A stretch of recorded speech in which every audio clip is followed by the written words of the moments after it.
what it says, the next thing now is that, so through symmetry, right, you basically can actually, because the entire frame, right, for this case, you know that the whole structure is actually symmetry about the center, right? So if you can determine that the distribution factor at this node, right, distributed to here, this is actually 4, 7, right? And this is, no, this is 3, 7, this is 4, 7. So if you look at node C, the distribution factor will be, this is 4, 7, and this is 3, 7 as well, right? So that's why you can straight away write this particular distribution factor over here. Right, so this is the table that you can actually build, right? Because now the thing is that you can have A, B, C, and D, right? So just now what you did was you have determined the distribution factor at node B. The distribution factor at node B is distributed to member BA is 3, 7, right? Distributed to member BC is actually 4, 7. So now if you come to node C, you also have to determine the distribution factor, right? But because the whole thing is symmetry, so you know that this 4, 7 is equals to this 4, 7 over here, and this 3, 7 is equals to this 3, 7. Of course, you want to rework the whole thing is possible, but you will still get the same answer. Right, so the step is for you to first, of course, determine the distribution factor, right, at node B and node C. Right? Good. So after that, what is the next step? The next step, you then have to determine what is the fixed end moment. Right, what is a fixed end moment? So the fixed end moments are actually applied at which members? The uniformly distributed load, right, is actually applied at member AB and member BC, right? So because of that, you know that there's going to be fixed end moment generated along this member AB, where this is counterclockwise and this is clockwise, right? And after that, in member BC,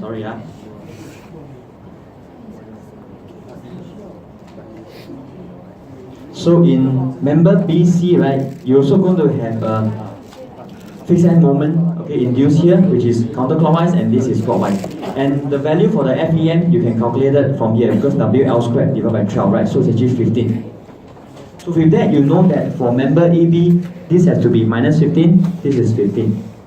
Right? And then for member BC, again, this is minus 15, and this is 15. Correct? And of course, the thing is that you need to actually put down 25 over here. Right? Of course, this is actually left out purposely to let you fill it out. Because why? Because you know, right, this is actually for node A, B, and C, right? They are due to fixed end moments. You need to generate fixed end moment over here, right? But at D, what is the value? The D is actually a moment on the node. So you have to actually put in 25 over here as well. Right, so this 25 has to be positive or negative? Positive or negative 25? Positive. Why? Because the moment here is because it's clockwise, right? Yeah, because it is clockwise, so it's positive. So for that, you have to actually put into here, which is actually 25, right? So after you actually determine all the moments, like whether it's going to be fixed end moments or whether it's going to be the direct moment at the node. So your first level is to do a distribution. Alright? So you have to do a distribution. So for this case, you know that for node A, whatever is actually at A, because you can only share with member A, so straight away it's actually 15. Remember, when you do a distribution, you have to take the negative sign of it if it's a fixed end moment. So from here, this becomes minus 15. From minus 15, it becomes 15. Yep, the first line is actually fixed end moment. This first line is fixed end moment. Okay, but of course you need to put in 25 here because this is a direct moment. Right? And then you start to distribute. So from here you do a distribution, you need to take the negative sign of it. And when you distribute for B, right, how do you distribute is that you have to first sum up these two moments, then you start to distribute, right, accordingly for 3, 7, 4. But because 15 minus 15 gives you 0, so nothing gets distributed over here. Right? But then you move to node C. Node C is that how do you get it? Is actually 15 plus 0 give you 15, and you have to distribute accordingly to here. So that's why 15 multiplied by 4, 7, it gives you 8.57, right? And 15 multiplied by 3, 7 gives you 6.43. And for this case, you need to actually take the negative sign because it's a fixed end moment. Right? And after that, okay, why is it that this becomes 25? This is also distribution, right? But do you need to take negative sign? Remember, I mentioned already in the lecture, if this distribution, right, when you distribute the fixed end moment, so if it's a fixed end moment, you have to take negative sign straight away, right? But if this is a direct moment, you don't need to actually take negative sign. Okay, this is only the first step. After that, you distribute, it becomes 25 straight away. You don't need to take negative sign. But after that, subsequently, when you do all the distribution, you have to consider the negative sign already. Because all the rest of the distribution are because of the carryover. Right? So after you do a distribution, what is your next step? Your next step is carryover. Correct? So your carryover is always half. So what you do is that you carry over here 15, carry over here, right, 7.5. And you carry this over, give you minus 4.29. And you carry this over because by carrying over here, this is actually 0, right? And you carry this 25 over here is actually 12.5. After doing your carryover, you then have to, next step is to do a distribution. Right, so distribution is from here, you need to add them up together, by 7.5 minus 4.29, and you have to distribute accordingly based on the factor. Right, for this case, this summation is actually positive. But now you start to distribute, you have to take negative sign of this already. Right? And over here, same thing, because it's 0 plus 12.5, so it's 12.5 have to distribute accordingly to the ratio over here. And because of it's a distribution, you need to actually take the negative sign. Right? After that, after distribution, what do you do next? Is carry over, right? So carry over, you need to carry this over to here, and this carry over to here. And for these two, nothing gets carried over, nothing gets carried over here. Right? And after that, the next step is to distribute again. So once you distribute, you have to take the negative sign, distribute, take the negative sign. And after that, you carry over, carry over. And after that, you have to distribute again. And this is carry over, carry over.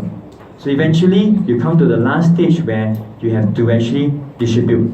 Right, so the last line is actually you have started distributing over here, you get this. So this is the value you can then compare to the original value, whether is it 1% of the original value. Right, so now from your here is at 0.12, right? And 0.17 is almost like 1% of 15 and minus 15. And that's where you can actually start, you can actually stop the iterations. Once you stop the iterations, you can then actually do a summation of all the moments over here. Right, so for node A, if you sum up 15 minus 15 plus 15, you get 0. Right, so for this column, you have to basically sum up everything, you get 22.67. And for node B, for member BC, you sum up everything, you get minus 22.67. Similarly, for node C and member BC, you sum it up, and everything. So this is actually where, this is the final bending moment that you are able to obtain. Right, so you can see that for using moment distribution method, right, you basically can obtain all the moments at all the nodes, okay, belonging to actually each member. So if I want to ask you what is the moment at node B in member BA? Okay, so my question is that, so now what is the moment of node B at node B for member BA?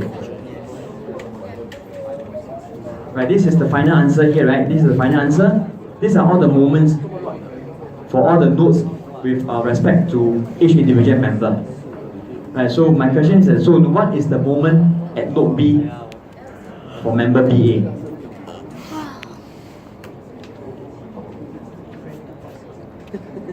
Is it 22.67? Right, because it's already determined here, so this is actually 22.67. That is the moment of node B belonging to member BA.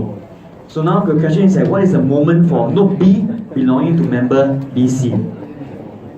Okay, so it will be minus 22.67. Right, so when you do all these things, you will be able to capture all the moments of all the nodes belonging to a respective member. Alright, so effectively, what is the moment at D? The moment at D is actually 25.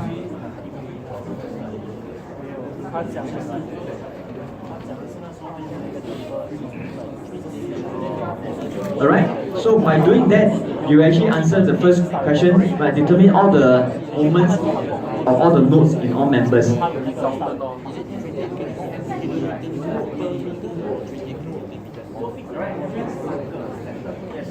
does it mean that your total moments at B and C are zero because they... Okay, good. So, good observation, class. If you were to actually work out the moment distribution method, right, you can see that actually the moment at B, at member BC and member BA, the net is 0. Okay, so if you work it out in your moment distribution method, if you find that these two doesn't add up is 0, you better go and recheck the motion. Alright, so over here is 0 also. Right, so you can actually check all the examples. All the moment, if you go through moment distribution method, all these points are 0. Okay, the common node is 0.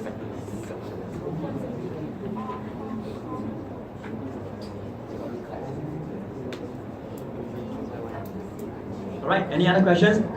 So if not, let me move on to question 3B and 3C, right? So the thing is that you must be familiar with the process. Alright, so the process is always you need to determine the distribution factor, right, at all those common nodes, and after that you need to put in the fixed end moments if it's due to load between nodes, and if there's going to be a load directly on the node, you have to put in here as well. This has to be 25. Alright, so after that you then start to distribute, and after distributing you have to carry over, distribute, carry over, distribute, carry over, until the stage where you find that the number actually reaches almost 1% of the original moment. Then you can stop the iteration. And with that, you will then sum up all the moments that gives you the final moment of all the individual nodes with respective member. So the method is the same for all different kind of frames and structures. Alright, so with that, I can actually quickly go on to example 3B, right? Right, so what is 3B? 3B is another structure, right? So these structures, of course, have member A, B, C, D, right? And what it has is that it has EI and also has the length. This is 1L, this is 2L, this is L. Right, so you have to actually take note of that accordingly. And for this case, the loading condition is kind of like load. It's a point load. It is not a uniformly distributed load. Right, so the point of loading is also given. It's actually L over 2, right? And last but not least, there's so these are the structure given. So same thing, you need to determine what is the bending moment of all the points A, B, C, D. Of course, this question additional asks you for what is the topping force. We're going to talk about that later, right? So and also just a hint, right? There's this hint that says that take factor of WL divided by 800 out of the table. Right? This is actually to make it such that your matrix is easier. You are working with a much nicer number instead of a lot of decimal places. Right? So you can actually take note of what is actually being presented in the solution. Right? So again, quickly, I just want to actually move in over here. Alright? So for B, right, again, you have to actually, for this case, alpha is 1. Right? Why is it 1? Because you don't have any free end. Right? You don't have any free end that's actually pinned, so you know that all the alpha is equals to 1 already. Right? But the thing is that you still need to account for the length, because there are different lengths, so you cannot just use alpha k divided by summation of alpha k. You need to use, you need to take into consideration where k is equals to EI over L, because the length actually plays a part as well. Alright?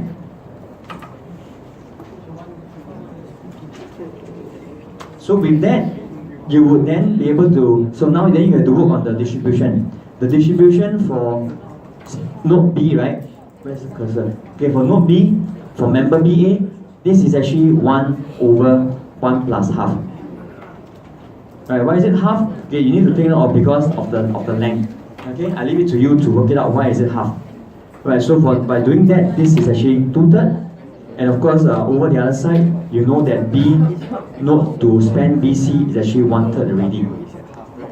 Alright? So similarly, again, when you always have to work out this particular table, right? So this table is, you know, there's actually node A, B, C, D. For node B and C, they are common to span AB and span BC, and for node C is common to span CB and span CD, right? So that's where you need to determine the distribution factor. And you look it out to be 2/3, 1/3, and 1/3, 2/3 respectively. Alright? And after that, for this case, you then have to determine the fixed end moment for member AB. Right? Because you know from this case, right, where is the point load being applied? The point load applied is actually at member AB. Right? So where is member AB? This is actually member AB over here. Alright? So with that, you then have to go back to use the fixed end moment diagram, the formula. Right, so this case, the fixed end moment is not WL squared over 12, right? It's just WL divided by 8. Right, so with that, it actually gives you minus 100 and 100. Okay, why do you get minus 100 and 100? Because we take out the factor of WL divided by 800. If not, you'll be working with many decimal places over here. Right, so effectively, your final answer had to be multiplied by WL over 800. Alright, so this is the simplification working. So with that, you have your fixed end moment at member AB. Right? So after that, what do you have to do? After putting in already, you then have to first do a distribution. Right? So the distribution is that, of course, from here, minus 100 becomes 0. But here, 100 plus 0 divided by and distribute accordingly is actually 66.7 and 33.3. But you have to take negative sign, because this distribution is a distribution of a fixed end moment. Right? After that, after distribution, you then have to carry over and carry over. Right? And after carry over, you have to then have to distribute. So for this case, it's actually minus 16.7 plus this component here is 0. You distribute according to this point and this point. Take negative sign. Right? For this case, nothing gets distributed to node A. After distribution, you carry over, carry over. Right, after carry over, you distribute again, right, and this one doesn't get distributed, and from here, carry over,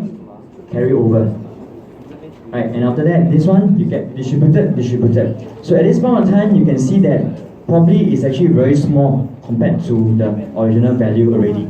Even though there's actually no value, right, it's 0. So from here, you can say that, okay, I can stop at this particular stage.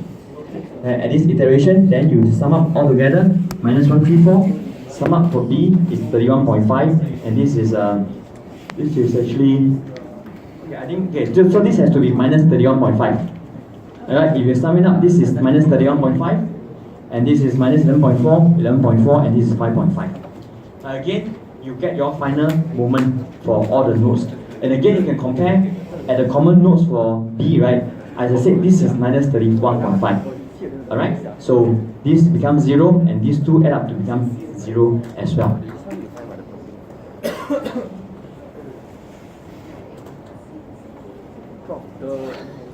There's no force given in the question. Sorry? There's no force given in the question. Yeah, okay, fine. No force given to you, yes? Are you saying that you need to ask for the property force then? Okay, so now this is actually where the next thing actually comes in. Right, so yeah, okay, right, so the things that you must be familiar to, actually, you must be able to work out this table. Alright, so my advice is really to actually hide this table and you work it out by yourself to make sure that you are able to derive to the final answer. Alright? Yes, question. 100. Sorry? 100? 100 is it? Okay, as I said already, right, how do you, because this is you need to determine the fixed end moment. Right, so this fixed end moment now is actually a point load, right? So what is the formula? You need to refer back to your page 19. Sorry? Is it WL squared over 8? Is that WL, okay? Because this is a point load, so the formula you need to look at is actually for point load, and it's actually acting as center. The W is not given. That's why. Okay, so you don't need to. So you have to. That's why you need to leave it in W and L.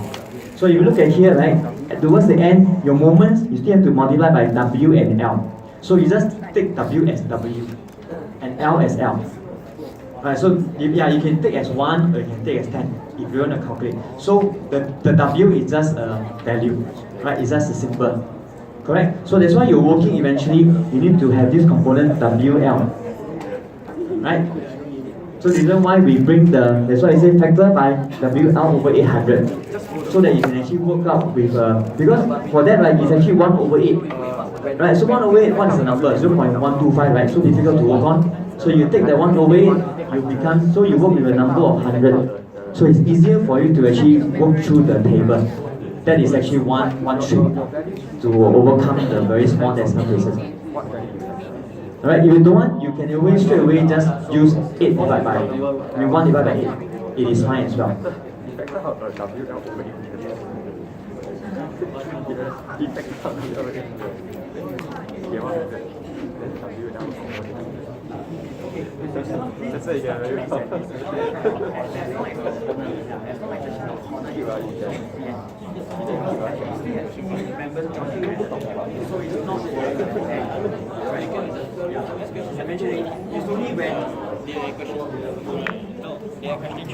Alright, so the question asked again is that how do I know that this is not a PN?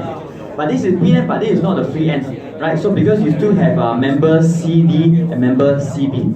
So just take it. How do you have 3/4? It's only when you have this one single end here, where you don't have any other end to join with. This is really a free end. So this is a free pin end, and that's where your alpha is 3/4. Right? It's only at this kind of structure at point D or point A. This kind of structure is a free pin end, where the alpha is 3/4. Other than that, even you will see a pin end here, but you still have two members. This is considered as a fixed end, where the alpha is 1. Alright? Okay, good. Okay, so let me move on because again this question is not done yet. Then you need to find out what is the popping force. Okay, the popping force. What is a popping force? Right. Sorry. Let me just come back to the tutorial solution.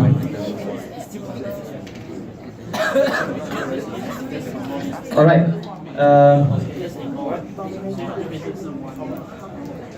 Alright, so what it says that the definition of this popping force, right, is really a summation of all the horizontal forces. Alright, class? Alright, so this for this case you need to calculate the popping force, right? Okay, the popping force is all the summation of all the forces in the horizontal direction. Alright, that is the popping force. Right, you can take it as why do we want to calculate this popping force? You can see that because if you calculate all the forces in the horizontal direction, right, there might be a chance that this particular force is going to, this structure might actually sway towards the right. Okay, so you need to apply a force at point C to prevent it from swaying. This is the concept of the popping force. So if you apply a force there, you basically can prevent the object from swaying already. Alright, that is actually the popping force that we need to determine, right? So for that, how do you determine this? So basically, you need to actually is to sum up all the horizontal forces in all the members. Alright, so for this case, what you need to do is you need to find out the popping force at C, right? So because at C, you need to find out all the forces that are actually acting along this axis. Right, so how many forces are acting along this axis? You need to actually determine, right? So first thing, you need to then, okay, for this case, right, how many forces are there? You have to determine the member force of AB. Because member AB is going to, at node B, there's going to be a force here, right? And also at member CD, there's going to be a force over here as well, right? But for member BC, right, you know that because member BC, the forces, if you compare to the convention, right, the forces is acting downwards, so you don't need to consider that, right? So you look into the solution. First thing, we need to actually look into the member AB, right? So member AB is actually being put in this manner, right?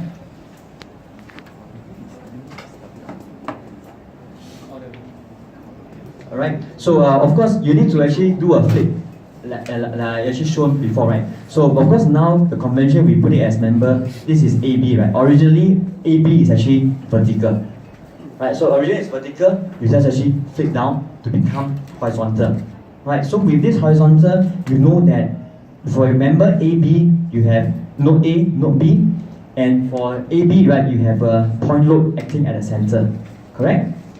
And after that, what other moments that's actually acting is actually you have moments acting at node A and node B, right? So where do you get these numbers from? These numbers are actually obtained from this particular line that you have actually obtained, right? So you obtain already for your member AB, right? The moments that are actually present at node A and node B is -134 and 31.5. You need to multiply by WL over divided by 800 respectively, right? So with that, you then have to plot into this free body diagram you need to draw for member AB, right? So you have a weight, you follow by the two moments at A and C, right? And at A, because you know that is -134, that's why it's in a counterclockwise direction.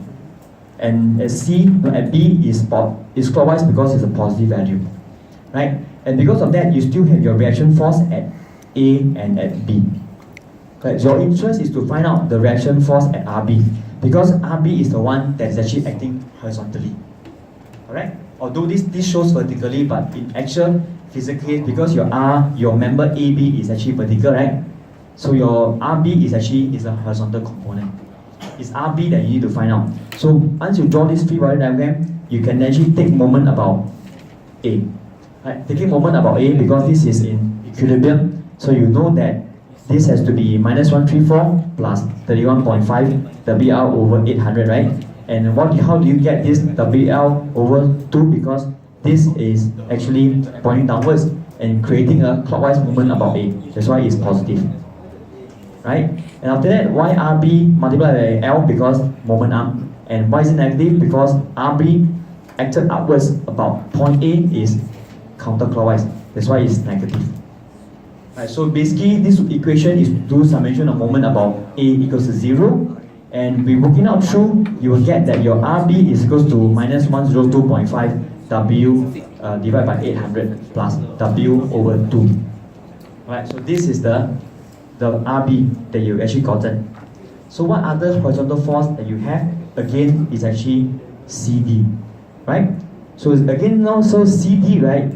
CD is actually original, also vertical, right? So you need to actually flip it down to become positive, right?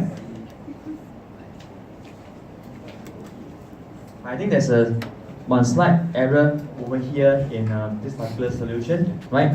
So anyway, you are able to draw this free body diagram, right? So free body diagram again now is that for your CD, right? You will have a force over here and RD and RC, but there's no loading, right? You then have to actually plot over the moments, right? So where do you get the moments for D and C from? Of course, you're coming back from here, by this table. By this table, actually as C is -11.5, no, it's actually 11.5 and D is actually 5.5, right?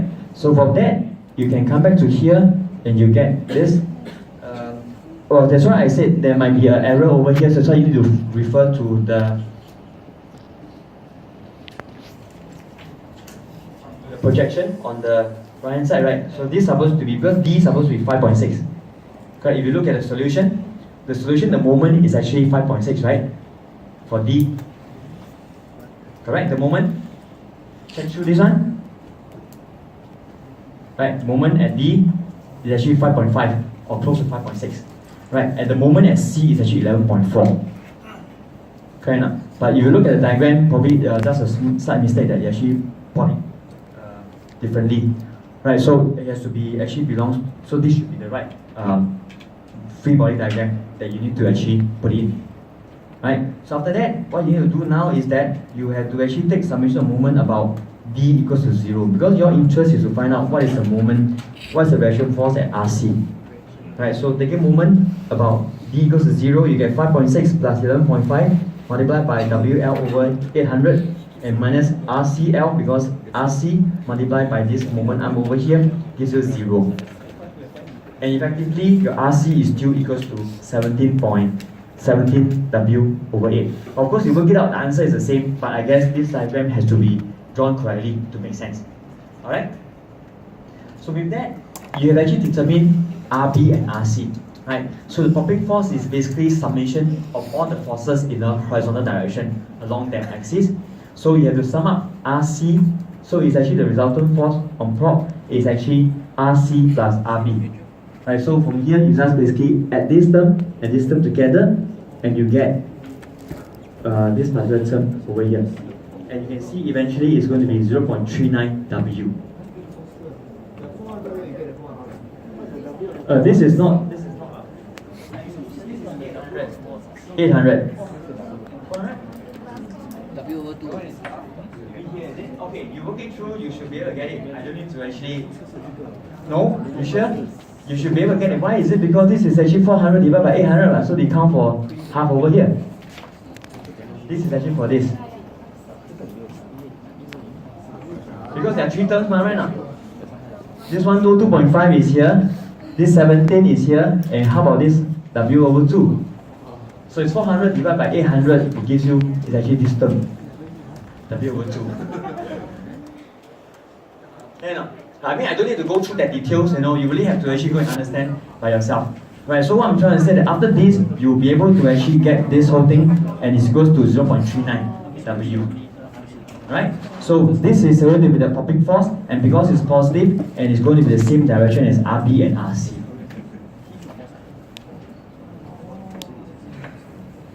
You see, right? Okay.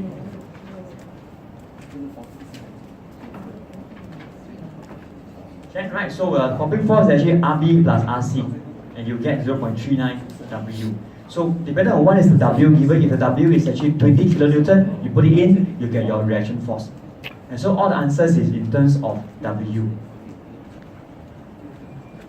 Okay? Alright, good. So with that, then of course, the next thing is that you then have to actually fulfill the question again. It's asking you to actually, because it says that for, of course, if you go to question 4, right, sketch the bending moment diagrams for 3B and 3C.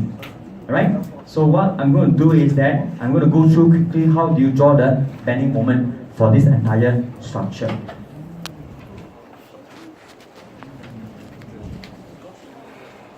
Alright, so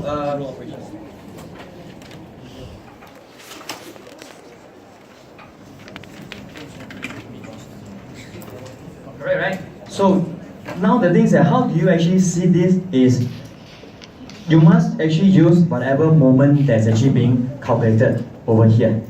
Alright? Whatever moment that's calculated over here, you pop it over to the free body diagram. Right? So as I said, let me start off with member AB. So for member AB, you know that it's actually kind of like vertical, right? Then of course you can flip it down. So what is the moment at A? The moment at A is actually 134, right? Because you got it over here. Right, this is actually minus 134 is actually referring to a clockwise, a counterclockwise moment. Right, 134. And after that, where do you get your B? B is coming from here, 31.5. 31.5 is positive.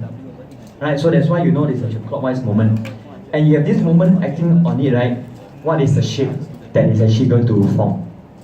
Hogging, right? Because you are bending the moment in this manner. So in this case, it's hogging. So if it's hogging, you know that all the moment in the bending moment diagram is actually negative. Right, so that's why you got the minus 134 and minus 31.5, and this is actually the graph. And you know that because the nature of this is that you have to actually go down and then go up again. So this is actually the bending moment diagram that you can actually draw for member AB. Alright, so next we'll move on to member BC. So where is member BC? So if you look at member BC, you will know that again the moment is 31.5 and minus 11.4, right? So for this case, it is okay. So yeah, again I said this has to be negative. Right, this value is minus 31.5. That's why it is counterclockwise. And also for member at node C, it's actually minus 11.4, right, for the answer. So you know that it's actually counterclockwise as well. So with that, how does the shape of the beam actually looks like? It becomes this manner. Right, for node B, you'll be in a hogging mode, and node C is going to be in a sagging mode. So if it's a hogging mode, you know it is actually negative. Hogging is positive. So with that, you can actually draw this particular diagram. This is the free body. This is the bending moment diagram. Right, for BC. Right, because you know that hogging is negative, that's why it's minus 31.5, and sagging is positive, that's why you got it as positive. So how do you connect the positive negative? You'll be actually a straight line over there.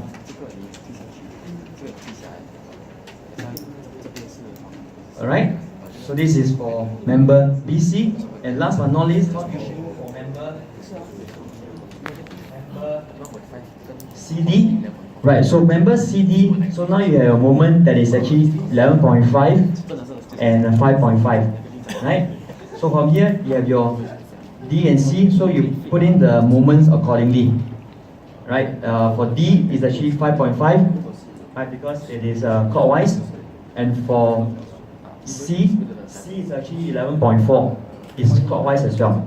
So you put it in, you have this kind of like bending shape. So for D is sagging and for C is hogging. So with that, you are able to actually draw the